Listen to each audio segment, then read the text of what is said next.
Assalamualaikum and what's up guys, hope so you all in good of your spirits. Guys, if you haven't subscribed my channel, do subscribe it and please share it with all your friends and fellows so it might help them as well. So guys, today we will be discussing the books that you have to choose for your final year MBBS, right? So सबसे पहले तो आपके पास 4 subjects हैं जिसमें आपके पास medicine आ जाता है, surgery है, ठीक है, देन आपके पास गाइनी ऑब्स है, ठीक है, एंड उसके बाद आपके पास आ जाता है पीडियाट्रिक्स, ठीक है। सो इनके लिए हम देखते हैं कि हमने कौन सी बुक लेनी है, ठीक है। सो सबसे पहले अगर मैं मेडिसिन की बात करूँ तो जो आपके पास रिकमेंडेड बुक है ना, दैट इज़ डेविडसन, ठीक है। And this is long book, मतलब लेंथी बुक है, तो मोस्टली बच्चे इसका ऑल्टरनेट जो कि इरफान मसूद है वो यूज़ करते हैं, ठीक है। आप अगर इरफान मसूद को पढ़ के एक बार देखें सो आपको आइडिया हो जाएगा कि मोस्ट ऑफ द कंटेंट आप कह सकते हैं that is from Davidson and वो समराइज फॉर्म में या पॉइंट्स के फॉर्म में लिखा हुआ है, ठीक है। एक और बुक है दैट इज़ स्टेप अप। अब स्टेप अप जो है ना, मुझे मेरा पर्सनल जो रिव्यू है उसके बारे में, मुझे वो बुक ज़्यादा कंसाइज लगती है, ठीक है, एंड थोड़ी छोटी भी लगती है। और मुझे ऐसा लगता है कि इरफान अगर आप स्टेप अप की निस्बत कंपेयर करें तो इरफान में ज़्यादा लिखा हुआ है, नॉलेज भी आपको ज़्यादा मिलेगा एंड वैसे भी उसमें ज़्यादा चीज़ें हैं, ठीक है। एंड और इन सब बुक्स के साथ ना आपने जो पास पेपर्स रखने हैं that is EFY, episodes to final year, ठीक है, बहुत अच्छे हैं ये पास पेपर्स। मतलब जो आपकी अगर reference book for example Davidson है ना मेडिसिन की, तो इसमें से आंसर्स मोस्टली इस EFY बुक में लिखे होंगे, ठीक है। जैसे सर्जरी की रेफरेंस बुक आपके पास बेले एंड लव होती है, ठीक है। सो बेले एंड लव में से जो आपकी मोस्टली आंसर्स एक्सट्रैक्ट करके उन्होंने इस EFY वाले पास पेपर्स में लिखे होंगे। इस तरह जो भी आपकी रिकमेंडेड बुक होती है ना, रिकमेंडेड बुक होगी ना हर सब्जेक्ट की, जैसे डेविडसन है फॉर मेडिसिन, सर्जरी के लिए बेले एंड लव है, गाइनी की आपके पास 10 टीचर्स है, ठीक है, एंड कुछ लोग अरशद चौहान भी पढ़ते हैं, एंड इसी तरह पीट्स की आपके पास आ जाती है परवेज़ अकबर। सो ये जो आपकी मेन टेक्स्ट बुक्स हैं, इन सब में से एक्सट्रैक्ट करके प्रॉपर जो आंसर्स होने चाहिए वो इस EFY पास पेपर्स में लिखे होते हैं, ठीक है। So that is why EFY is very very important. और इसकी इंपॉर्टेंस आपको मैं इस तरह से बता दूं कि आप अगर ये बुक्स ना भी लें, ठीक है, आप सिर्फ ये EFY के पास पेपर्स भी ले लेना तो समझे आपकी फाइनल ईयर पास है। This book is that important, ठीक है। मतलब मैं अपना एक्सपीरियंस अगर शेयर करूँ, मैंने सारा साल ये बुक्स पढ़ी, ठीक है, हर सब्जेक्ट की, लेकिन मैंने एंड पे प्रॉफ के डेज़ में लिटरली आई स्वेयर मैंने सिर्फ EFY ही पढ़ी है।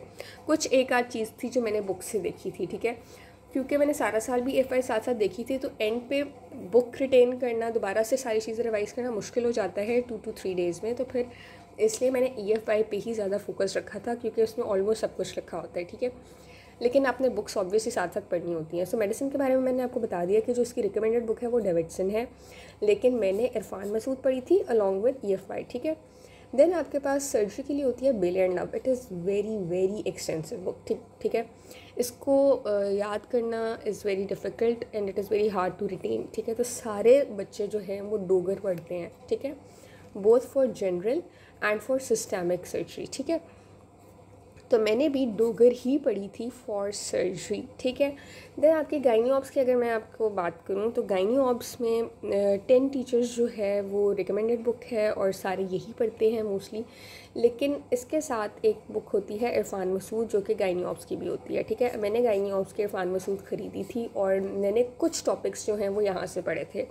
मतलब जो मुझे लग रहा था कि 10 टीचर्स में से मुझे समझ नहीं आ रही, वो मैंने इरफान मसूद में से पढ़े थे, क्योंकि इरफान मसूद में जो आंसर्स है ना वो बुलेट्स या पॉइंट्स की फॉर्म में लिखे होते हैं, तो आपको ज़रा ज़्यादा अच्छे से समझ आ जाता है, ठीक है।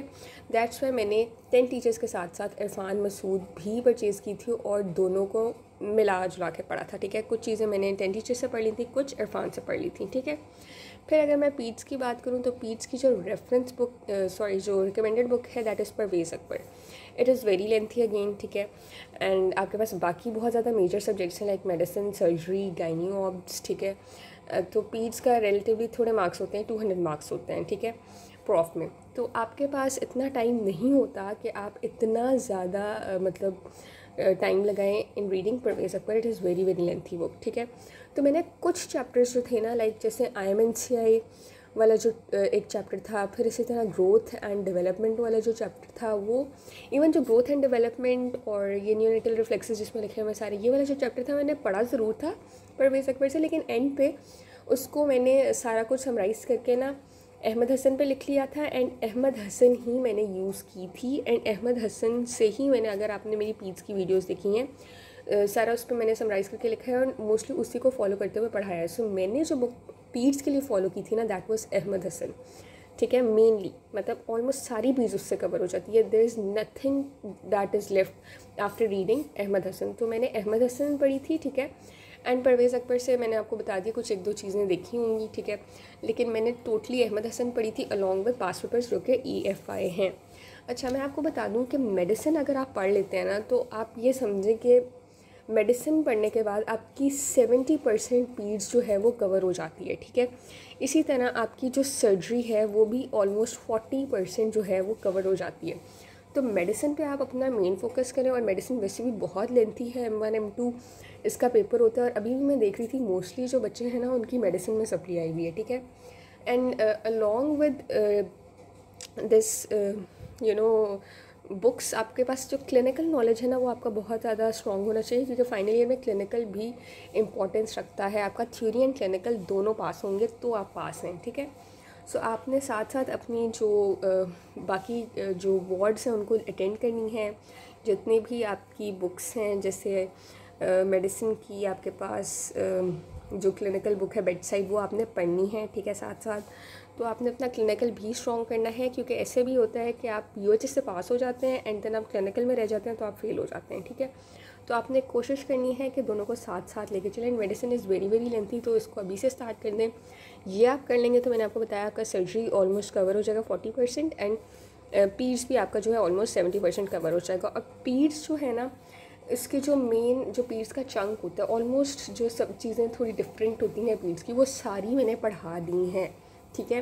पीड्स की आप प्लेलिस्ट देखें, वो सारी मैंने पढ़ा दी हैं, ठीक है। बस बाकी चीज़ें are more less similar like medicine. अगर आपने पीड्स का वो सारा पोर्शन जो मैंने पढ़ा दिया वो प्रिपेयर करिए ना, आप समझे कि आपकी पीड्स कवर्ड है after you are done with medicine, ठीक है। तो आपकी मेडिसिन, अगर आपने उस प्लेलिस्ट को करने के बाद मेडिसिन कर लिया तो आपकी पीड्स तो समझे डन है, ठीक है। तो आई होप आपको मैंने डिटेल में समझा दिया है एंड अब किसी को कोई कन्फ्यूजन जो है वो नहीं रही होगी। Thanks for watching.